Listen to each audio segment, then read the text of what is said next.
nama Ximotewos isa dura boqonnaa 6 lakkoofsa 6 kaasee nan dubbisa akkanadha. Nama Waaqayyo ta'uun nama wanta qabu of danda'ee jiraatu biratti bu'aa guddaa qaba. Nuyi waanuma tokko illee finnee gara biyya lafaa hin dhufne. Isa keessas waanuma tokko illee fuunee ba'uu hin dandeenyu. Waan itti jiraannu waan keessa jiraannus qabna nu ga'a. Warri sooromuu barbaadan immoo qoraattitti, kiyyootti, kajeellatti gowwummaa isaanii miidhu baay'ee keessatti ni kufu. Kajeellawwan kunis balleeffamuu fi baduu keessa isaan ni buusu. Horii jaallachuun hundee wanta hamaa hundumaa irraa latuudha. Namoonni gar tokko yaada isaanii horii jaallachuu irra kaatanii amanticha irraa badaniiru. Waraansa baay'eedhaanis of waraananiiru. Galanni Waaqayyo Gooftaadhaaf haa ta'u. Baay'een nama sodaachisa. Keessumaa lakkoofsi 10 kun namni baay'ee waraansa ta'anitti malta'a. Baay'eedhaan waraananiiru jedha. Galanni Gooftaadhaaf haa ta'u. Mee sagalee kana keessa taanee guyyaadhaa Hafuurri Qulqulluun waan nutti dubbachuu barbaade, waan nuun jechuu barbaade, mee sagalee Waaqayyoo wanta nutti dubbatu dhaga'uudhaaf dura laphee kuubani. Dhiibboo akkanatti hin taane sagaleen kee natti dubbadhu. Dhiibboo yoo namatti ta'e sagalee Waaqayyoo ulfaataadha. Natti dubbadhu jennee mee Waaqayyoon kadhanna. Yaa Waaqayyo kan kee wanti jedhanis wanti dubbatanis baay'ee nama dhiba. Tola keetiif, araara keetiif, gargaarsa keetiif galanni siif haa ta'u. Barruu kee amanamaa, barruu keessa dinqii, barruu keessa waan hundumaa hojjechuu danda'utti. Nu baattee yaa Waaqayyo har'aan nu geesse si galateeffanna. Galanni bara baraa maqaa Gooftaa maqaa Iyyesuusiin maqaa keetii haa ta'u. Barruun kee na baate, barruun kee obboloota koo baate, maqaa Gooftaa nama Naazreetii Yesuusiin kan eebbifame haa ta'u. Ayyaana kee nuu baay'ifteetta, jireenya nuu kenniteetta, boqonnaa nuu kenniteetta, nagaa nuu kenniteetta, hafuura qulqulluu si galateeffanna Gooftaa jiraataa. Maqaa hundumaarra caalu maqaa Gooftaa jiraata Yesuus Kiristoosiin galanni kan kee haa ta'u. Eegichi kee baay'een, araarri kee baay'een, ayyaanni kee baay'een naa baay'atnaan, yaa Waaqayyo obboloota kootii baay'annaan as geenye jiraanne darbinee jiraanna maqaa Yesuusiin galanni siif haa ta'u. Sa'aatii qabnu, daqiiqaa qabnu kana keessa galata sii kennina. Maqaa haleluuyaa. Rossa labaladi labu jenee bedee. Hafuurri kee sagalee nutti dubbatuuf deebii kennu akka dandeenyu gargaara. Wanta biyya lafaa isa gannee deemnu jennee isatti hafnu akkaan dhabne jireenya isa caalu isatti nu waamte boqonnaa isa caalu isatti nu waamte haara galfii jireenyaa isatti nu waamte sanatti Gooftaa koo jiraachuudhaaf ayyaana kee nu baay'isi. Ani qabaa nagaa jechuu akka hin danda'u obboloonni koo qabaa nagaa naa kenne Waaqayyo jedhanii si galateeffachuu akka danda'an humnaaf ayyaana kee baay'isiif. Humni kee naaf haa baay'atu. Humni kee obboloota kootiif haa baay'atu. Maqaa Gooftaa Iyyesuus Kiristoosiitiin humni kee yoo namaa baay'ate, ayyaanni kee yoo namaa baay'ate malee dubbiin hin danda'amu. Ayyaanni kee nuuf haa baay'atu. Mee ayyaana naa baay'isi jedhame kadhadhaa obboloota koo.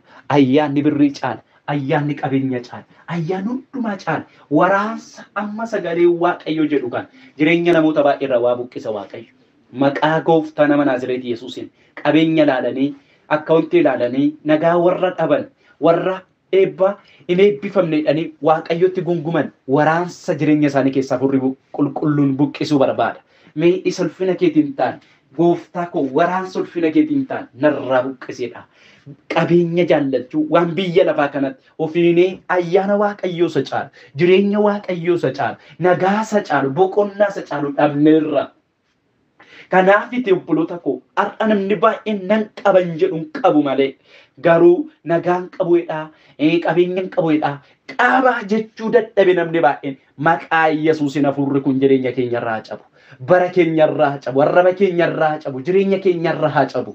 Maqaa Gooftaa Yesuusiitiin inni nagaa nu dhowwe, inni boqonnaa nu dhowwe, inni jireenya nu dhowwe, inni haara galfii nu dhowwe. Maqaa Yesuus Kiristoosiitiin qabaattan jiraadha, qabaa Waaqayyo na jiraachisa jechuu dadhabuudhaan, sitti of kennuu dadhabuudhaan, sagalee keetti of kennuu dadhabuudhaan, dubbii keetti of kennuu dadhabuudhaan inni nagaa nu dhowwe har'aa kaasee dhiiga Yesuusiin Hafuurri kun kan dhaame haa ta'u. bara keenyarraa jireenya keenyarraa deemsa keenyarraa nan qaba galata kee gooftaa koo sinna jiraachise jennee si galateeffachuu dadhabne har'a waan baay'eedhaan waraansa baay'ee sammuu keenyatti umurii keenya malee dhibeedhaan waraanamne umurii keenya malee rakkoodhaan waraanamne har'a dhiiga Yesuus nama Naazreeti Yesuus inni kun jireenya keenyarraa akka ka'u jaalala kee haa ta'u araarri kee fayyaanni kee nuuf haa baay'atu.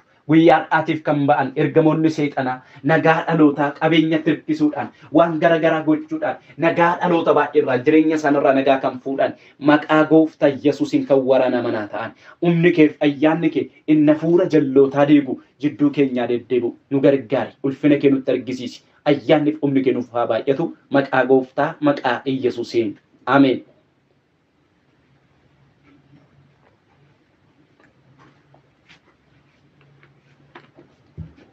Gooftaa Yesuusiif galanni guddaan haa ta'u qabdaa si ga'aa sagalee jedhu irrattan har'asuutuma jedhee barumsa isaa fakkaatu lallaba isaa fakkaatu waanuma isin galeen isin fudhaa garuu ani keessa koo sagalee Waaqayyoo wantan sababa dubbii kana dubbadhurraa kaasee nan dubbadha galanni gooftaa jiraataadhaaf haa ta'u sagalee Waaqayyoo karuma kamiin iyyuu fayyina qaba. Karuma kamiinuu namni yoo hubate hinceetaan guddattaan fayyitaa qofa miti sagalee Waaqayyoo fayyina kan qabu namni dhuguma isa kanarraas yoo fayyina hin qabuu dadhabe namni baay'een egaa kanaaf keessumaa lakkoofsi 7 nuyi waanuma tokkollee finnee gara biyya lafaan dhufnee isa keessas waanuma tokkollee fuunee bahuu hin dandeenyu waan itti jiraan waan keessa jiraan qabna nu gaayidha.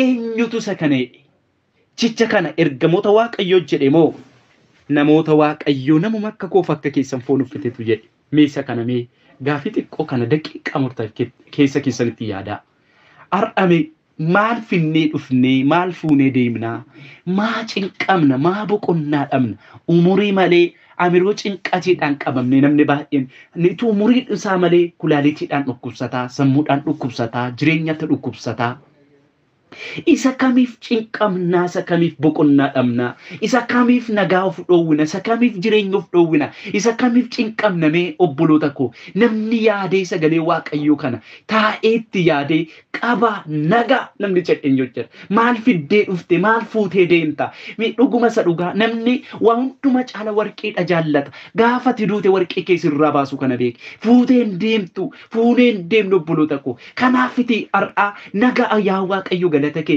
maddatu bineensa miti caakka jiraataan jirru keenyas ta'u baatu mana namaa keessa jiran kiraas kaffaltu wanti gootu jiraataa jirta umaa barbaachisaa ta'u waan barbaachisaa ta'u gochaa jirta maaltu si cinqimaa cinqamta nama Waaqayyoo maa sammuu dhabda maa nagaa dhabna umurii malee maa dhibamaa ta'an maaliif cinqamna mee isa kamiif cinqamna taa'aa yaadaa obboloota maal finnee dhufne gaafa dhufne warqii finnee dhufne moo birri baay'ee miliyoona moo doolaara meeqa baannee finnee dhufne doolaaraan immoo biliyoona meeqa lakkoofte maaliif isa kan finnee dhufne biliyoona isa kan finnee dhufne gamoosa kan finnee dhufne gamoosa kan fuunee deemna kanaaf jennee maa cinqamta obboleessa koo maa cinqamta obboleetti koo Waaqayyo si jiraachisa Waaqayyo si kenneerra Waaqayyo dhugaadha si jiraachisaa jira jiraataa jirra isarraa jiraanne namni baay'een isarraa dhabe cinqama jireenya isarraa dhabe lubbuun sabaa in cinqama lubbuun sabaa irra rakkina keessa kan jiru waan har'aa ilaallateef kanaaf cinqamtaa galateeffadhu qabda sigaa ameen haleluuyaa.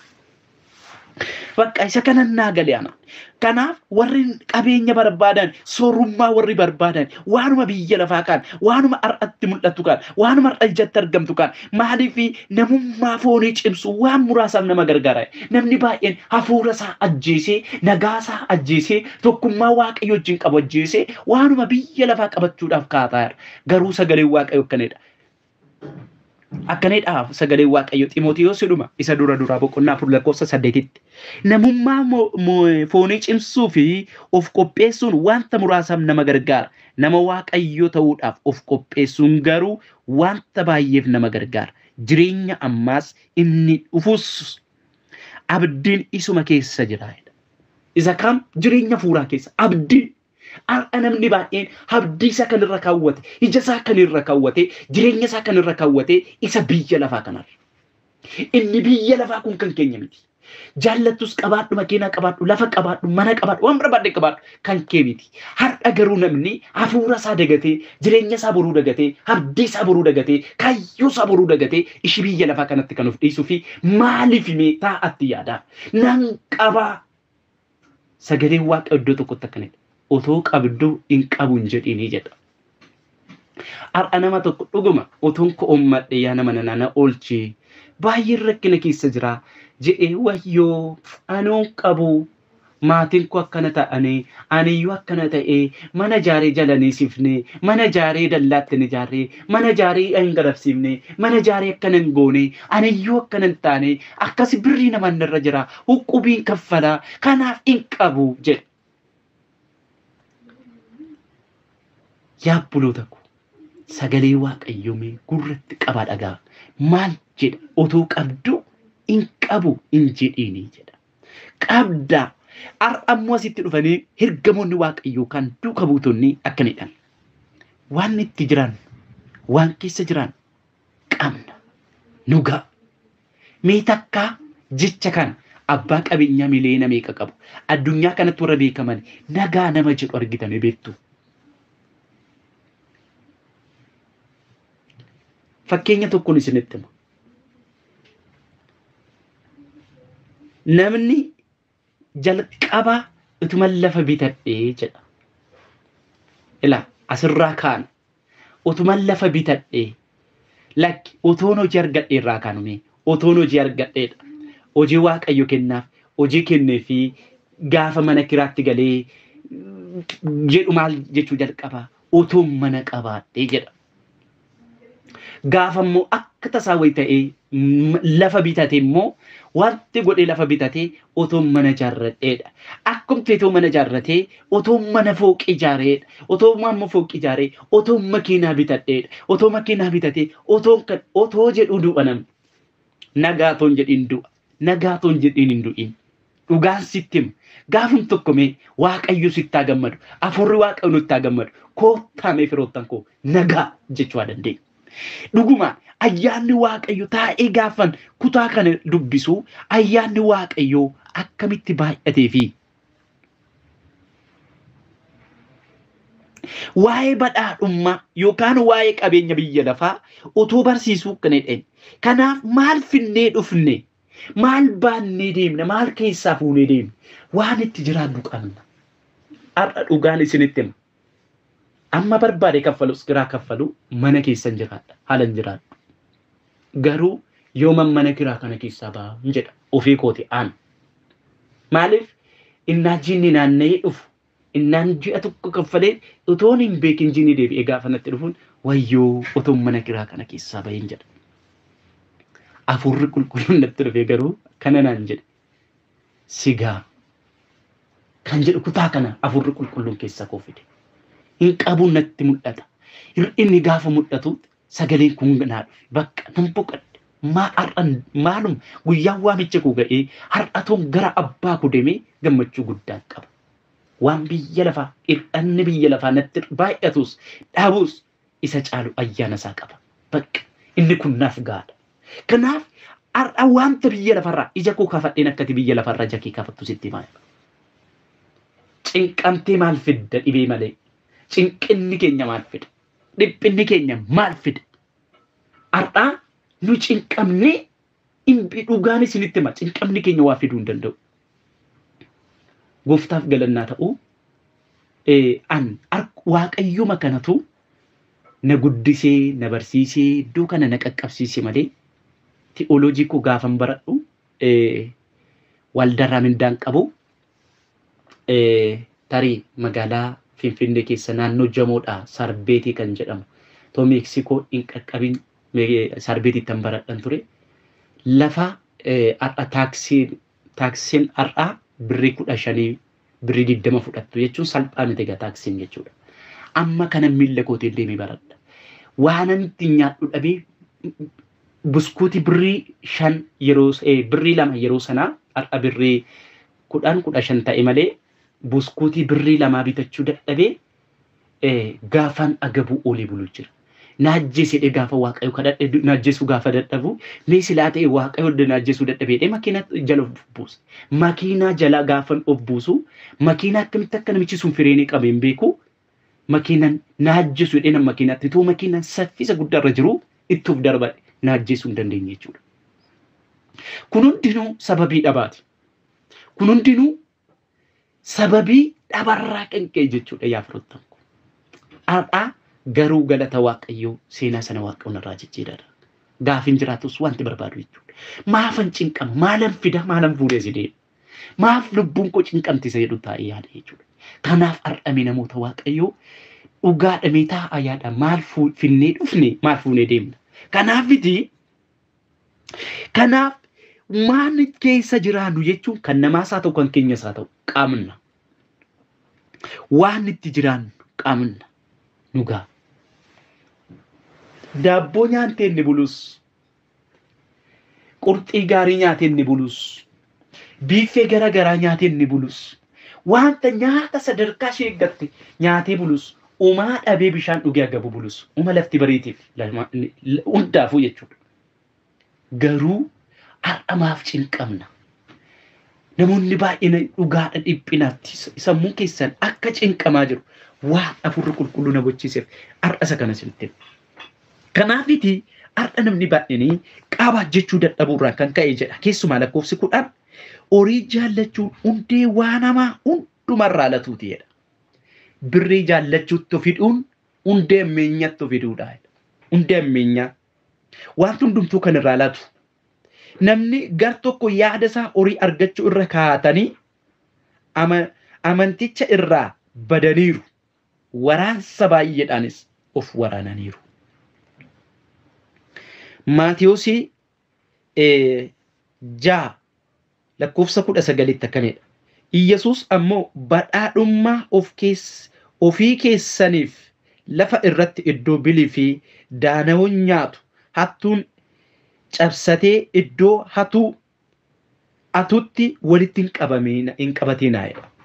Iyyesuus gaafa deebisuuf ilaa iddoon hattuun hattu iddoo daana'uun nyaatu walitti hin qabatinaa. Iddoon hattuun hattu biyya lafaatti. Iddoo daana'uun nyaatu biyya lafaatti. Isa kana walitti hin qabatinaa jedhaan eessatti malee iddoo caalu. Kanaaf lakkoofsa 20 kanadhaan yaa Xiimotewos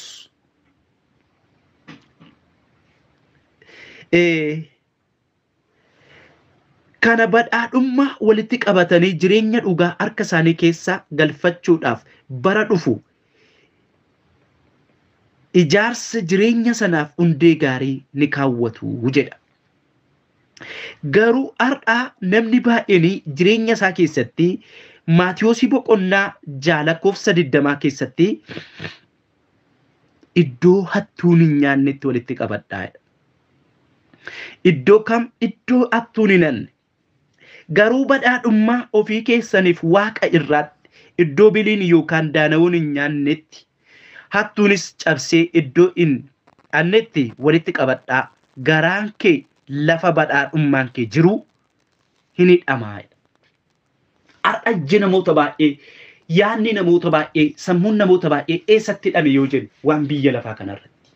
Kanarraa kan kee namni baay'een nagaa dhabe. Kanarraa kan kee namni baay'een dhukkubsataa bule. Amma namni abbaa qabeenyaa jedhamu yoo laaltanii halkanaasaa bulan ciisu riban qabu. Daqiiqa 5 illee riban qabu. Abbaa qabeenyaa tokkoo fi hiyyeessa guutuu walitti dhufe. Inni hiyyeessi kun yeroo hundumaa ala bulaa qorqorroo keessatti jiraata. Achiin namichi kun guyyaadhaa latteedha qorqorroo kana keessa jechuun ilaalagaa. Qorqorroo jechuun qorra isaa ilaalaa. Sana keessa seenee kurruufee sirriitti lafa. Namichi inni abbaa qabeenyaa inni soofaa gaariirra ciisu, inni siree gaariirra haala mijataa gaariirra ciisu. Dhanni isaa gubee sammuun itti boba'ee halkan 2 shaaworii gala namichi kun. Halkan keessaa ka'ee jechuudha. 2 3 shaaworii gala. Ittiin qabbana sammuun koo boqotu jedhee muuziqaa garagaraa ban sammuu isaa boqochiisuu hin danda'u. Achiin ka'ee ala ba'i gaafa laba'uu baarri isaa qate gaafa ba'uu inni eegaansaa yookaan zabanyaansaa sirriitti kurruufa. Ani badee edaa ati na eegdaa. Ati na eegda baarri koo qabeenya koo na eegda jedheen sitti of gatee rafaa. Ati edaa akkanatti kurruuftee raftaa maaluma argatteetu qorqorroo ba qorqorroo dha'u maaluma sitti toleeti. Akkanatti kurruuftee raftaa jedheen. Yaa gooftaa koo jedheen silaa inni qabeenya qabu gooftaadha. Yaa gooftaa koo ani Waaqayyo hunduma danda'u qaba. Qabeenya biyya lafaa yoo dhabe. Waaqayyo iddoo kana naa kennu isaatti guddaa Waaqayyo galateeffadha. Kanaaf sammuun koo nagaa qaba. Makiina tokko gommaa fite makiina koo cinqamee kana ta'ee sana ta'in jedhu waan argadhe nyaadhee jireenya hidharra jiraadhu kana lubbuun koo bakka argannaan hana nagaa ani gooftaan qaba kanaaf an gammadeera faa'e. Booda meeqa imee idduma sana nagaa namaa kennu kanaa waan barbaadde siifan godhaa nageessi jedhee mana waaqeffannaa yookaan waldaa gaafa deeman paastaritti dhufanii amansiisii tsalla'ee fi hafuura isa cannaquu qabeenyatti hirkatee keessaa cabsee innis galee rafuu jalqabe. Qabeenya isaa namicha sanaa hiree nagaatti raachuu jalqabe. Yabboloota koo koottaa dhuguma isinitanii maarriba dhabdu nutoo gooftaa qabna nama meeqa ribni didee dhiphataa jira. Nagahuu dadhabeedhee overtaayimii kan hojjetu meeqatu jira sa'aatii kana nanaman. Mindaan qabu nagaye jechuu dadhabee overtaayimii kan hojjetu cubbuu kan hojjetu nama meeqa. Yabboloota koo dhugaan isinitti hima. Meekoottaa qabaa nagaa jechuu bara. Nagaa jechuu yoo bartanii nagaan hundumarra caalu tokko gara keessan dhufa.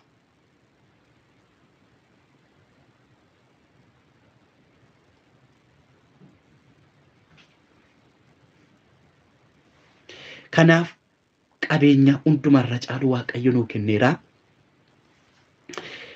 Wanti biyya lafaa kun gatiin qabdu nagaa jechuu dadhabuudhaan waan biyya lafaatti of gurgurree jireenya dhabneerra. Sagaleen Waaqayyo akkanadha. Gaa jechuun maal jechuudha? Nagaa jechuun maal jechuudha? Tokkoffaa qooda namni tokko qabeenya abbaa isaarraa argachuu qabu jechuudha. Namni tokko dhaala qaba. Ilaa dhaalati qabduun sitti hima. Qabeenyati qabduun sitti hima. Isa biyya lafaa kana miti dhaalleen ani sitti himu. Ishee asii walumaan cinqamaa jiru walumaan itti dhiphataa. Dhaala bara baraa tokko qoonni tokko nuu qophaa'eera. Qabeenya kan abbaadhaa kennu. Iyyoobii boqonnaa 3:15-19 Saamu'eel lammaffaa boqonnaa 31:15 dhaala namni tokko akka qabu. Ati dhaala qabda abbaa qabda waan ta'eef. Abbaan biyya lafaa du'us dhaala dhabdu. Biyya lafaa kanarraa dhaala dhabnus mootummaa Waaqayyootii dhaala qabna. Nagaa jechuun waan bakka qaamna'u nu jiraachisu harka Waaqayyoorraa dhaala qabna. Jireenya nuu kenne waan itti jiraannu nu dhowwatu. Mee nuti har'a nyaannee dhunnee uffannee shaaworii gaarii gallee isa barandaa keessa bulu. Isa mee tubboo keessa bulu yaadadhaamee yaabboloota. Innis jireenyuma. Anis jireenyuma. Hundi keenya iyyuu jireenya qabna. Isa kana yaaduu danda'u nurra jiraata. Inni lammaffaanii amma nama tokkoof barbaachisuudha. Gaa jechuun nama tokkoof kan barbaachisu. Waaqayyo mindaati tuffatu kan hin barbaachise dheesii kenneera. Qabeenyatti tuffatu hin barbaachise dheesii kenneera. Nuti garuu nagaa jechuu dadhabne. Nu gaamee galanni Waaqayyoof haa ta'u. Uma si jiraachisa. Hin jiraata. Dhugaan sitti ma si jiraachisa Waaqayyo. Waan hundumaa godhee taa'ee gaafa yaadu na dinqa hojii Waaqayyo. Nu jiraachisu Waaqayyo akkamitti? Haaloon nama jiran jireenyaaf hin eeyyaman galanni Gooftaaf haa ta'u nu eeyyameera Waaqayyo. Gammachuu guddaa qabna Gooftaatti. Bakka sagaleen kun naagalee boqachuun jalqabe kiraa mana san ilaalee qallaba ilaalee wanta ilaalee san cinqamu taaksii ilaalee nan boqadhu bulota. Boqadhu si boqachiisa furri kun. Sagaleen kun nama boqachiisa. Gaa ta'e qabna. Amma nu bale qabna. Inni sadaffaan kan kooti jedhanii dhuunfaa ofiitti kan itti jiraatanii jechuudha. Keessa deebii boqonnaa 32:9 dubbifadhaa. Inni kan biraa kennaa nama tokko namni tokko kennuudha. Bakka kennaa namni tokko namaa kennu. Namni sun qaba. Saamu'eel isa duraa boqonnaa 1:5 qooda akkamitti akka nama tokko kennamu. Saamu'eel lammaffaa boqonnaa 31:3 faarfannaa 511 gaa nama tokko qooda kee qabda. Qoodni kee sii taa'eera. Ati dhiphattus, ati dhiphattu baattus, ati of kennitus, ati ofiif kennu baattus. Qoodni kee harka isaa Waaqayyo keessa jira. Qoodni kan kee harka Waaqayyo keessa. Nagaan kee harka Waaqayyo keessa. Eebbi keenya harka Waaqayyo keessa jira obboloota. Tarii gibbii keessaa jaasaan sagalee isinitti dhagahamu yoo jiraateef dhiifama. Waaqayyo gooftaadhaaf galanni guddaan haa ta'u. Egaa maal qabna yookaan maaltu nu ga'a? Ilaa maal qabnaa? Nuti kan qabnu ayyaana Waaqayyo inni jalqaba. Kennaa keeruuti jettanii qabeenya kootiin kan lakkaawwannu Iyesuusis yookaan Waaqayyos kenna godhee kan nu kenne ayyaana. Isas Qorontos isa lammaffaa boqonnaa 12:9 Phaawulos Waaqayyo kana jedheen ayyaanni koo si ga'a jedheen birrii si ga'a hin jenneen ayyaanni koo si ga'a dadhabbii kee keessaan humni koo mul'ata jedha ayyaanni koo si ga'a mi ayyaanni kee nagaa jedha galanni Yesuus yaa ta'u ayyaanni Waaqayyo nu ga'a qabeenyi nagaan beekamu oo tokko dabaltan tokko dabalama yoo tokko jettan tokkotu naaf jettu yoo tokko bira geessan ammas ganaa naaf jettu yoo tuma jaanjau namni du'a biyya lafa kanarraa umuriin isaa ga'e guyyaan du'a isaa ga'e deema lafa kanarra kanaaf ayyaanni koo si ga'a jedheen Phaawulos Waaqayyo mee dhaqeen dubbisa akkasin eeggaluuf.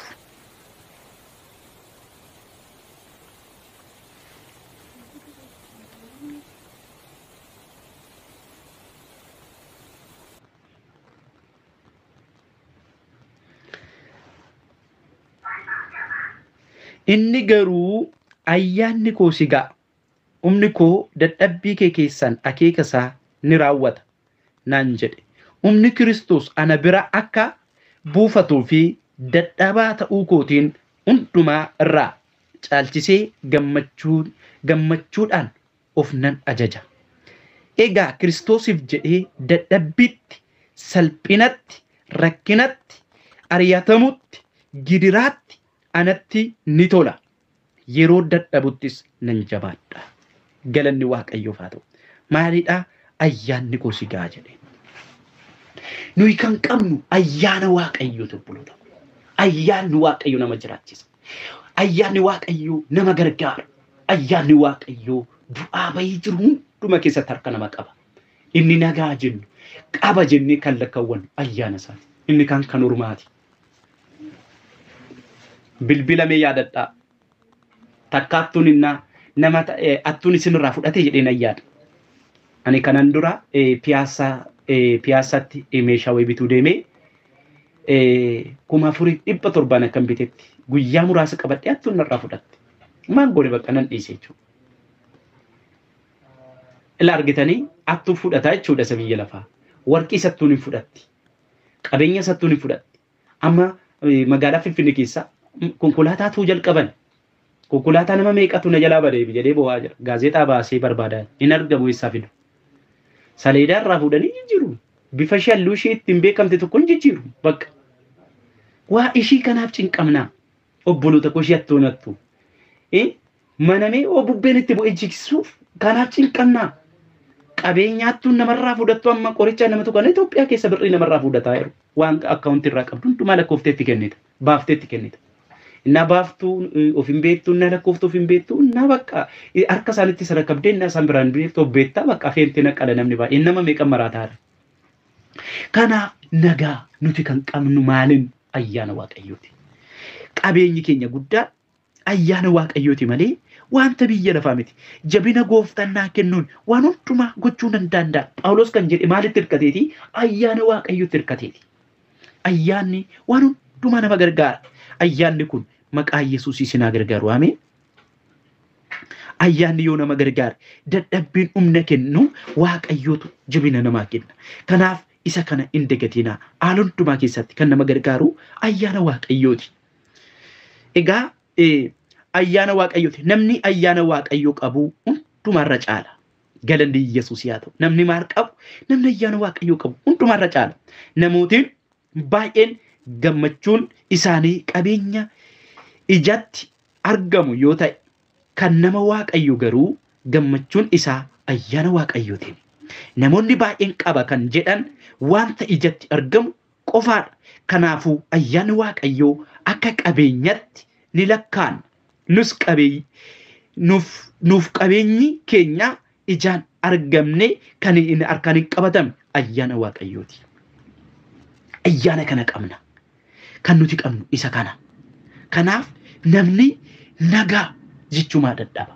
Qabeenya biyya lafaatti rikkatee waan biyya lafaatti rikkatee nagaa jechuumaa dadhaba. Akkana dhammitii garboonni Waaqayyoo nagaa qabnaa nugaa jedhan. Galanni Gooftaa Yesuus ifaa ta'u. Namoonni wanti biyya lafaatti jireenya isaanii dhanii nagaa jechuu dadhabaniiru. Obboloota koo wanta barbaachisu hundumaa jireenya keenya keessaa, mana keenya keessaa, gola keenya keessaa qabna. Kanaaf nagaa jennee Waaqayyootti of kennuu, Waaqayyoon amanachuu, Waaqayyo ayyaana isaa nuuf baay'isu. Kanaaf nagaa jechuu baraa. Galanni Gooftaadhaaf haa ta'u akka barumsa fakkaata. Haa ta'u barumsas yoo ta'e maal rakkoon qabu ilaa har'a dhugaadha namana. Sammuun nama baay'ee yoo sagalee kanatti of rikkise hin fayyaa. Mata duree akka tuqataatti kaa'e hin jirre namni maaliif nagaa jechuu dadhabee isa jedhu torbeen itti isiniif ufa. Yoo kanarra isinitti dheeresse isin nuffisiisa seejaa ta'e. Kanaaf namni maa nagaa jechuu dadhabee maaliif sababni isaa isa jedhu immoo waan afurri Waaqayyoon na keessa kaa'e guyyaa biraa waliin ilaallaa. Isarraa Waaqayyo galateeffannee xumurre sagalee isaa nuuf haa eebbisu. Si galateeffanna mootii Waaqaaf lafaa bara baraatti kan jiraattu maqaa kee Yesuus Kiristoosiin galanni guddaan siif haa ta'u. Ilaa afurri nagaa jedhu afurri ayyaanatti hirkatu afurri boqachuu danda'u maqaa Yesuusiin anaaf saba kanaaf haa kennamu. Kana keessa sagalee kana keessa fayyinni namoota baay'eef sammuu namoota baay'eef laphee namoota baay'eef yaa Waaqayyo ogummaan addaa hubannaan addaa nuuf haa dabalamu. Sagaleen kee kun jireenya qaba. Jireenya sagaleen kee qabu nagaa jechuu akka dandeenyu. Akkuma namoota kee darban ayyaanni kee gargaaree nagaa jechuu akka danda'an nutis yaa Waaqayyo Gooftaa nagaa jechuu akka dandeenyu humni keef ayyaanni kee nuuf haa baay'atu. Sagaleen kee inni jireenya qabu gara keenya ijaa dhufe ulfaadhu. Sagalee kanaan of ilaaluu akka dandeenyu nu gargaare. Ulfaadhu kabajan maqaa qulqulluu Gooftaa Yesuusiin. Ameen. Barri keessan tajaajilli keessan eebbifamu eebbaaf ta'a.